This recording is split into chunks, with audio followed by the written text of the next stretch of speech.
And I'm just going to start out by saying it's a lot easier to control the masses and control the narrative around something through emotional manipulation. So you'll notice if something is considered a tragedy, it's like totally taboo to ask questions about it. Case closed, that's it. So if there's people in the comments that have a problem with this or are calling me insensitive for talking about this, that's fine, because if it's true, that's the desired outcome.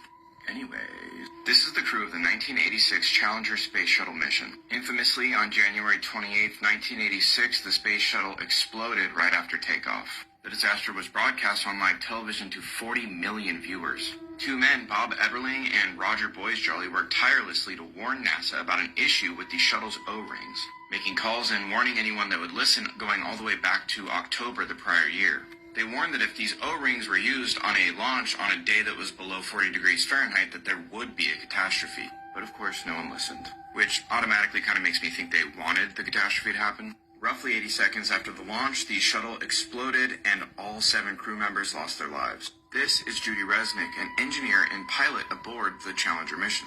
In 2013, an eagle-eyed internet user found Judith Resnick, a law professor at Harvard Law School. Some people were a little taken aback by the identical name, age, and likeness, so they started digging. This is Michael J. Smith, also an engineer and pilot aboard the Challenger shuttle, who passed away that fateful day in 1986 at the age of 39 years old.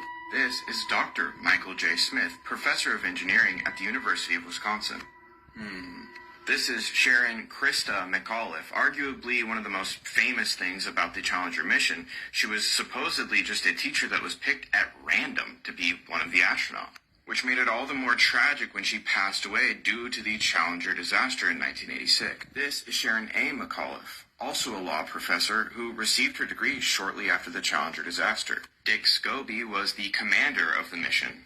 Here's Commander Dick Scobie next to Richard Scobie, the CEO of Cows and Trees. Here's his company's original logo. It's a cow, but it's not in a tree. It's strapped to a rocket, and gee, that jet stream kind of looks familiar. In fact, just in case I wasn't making it clear, the top picture is the Challenger ship shortly after exploding.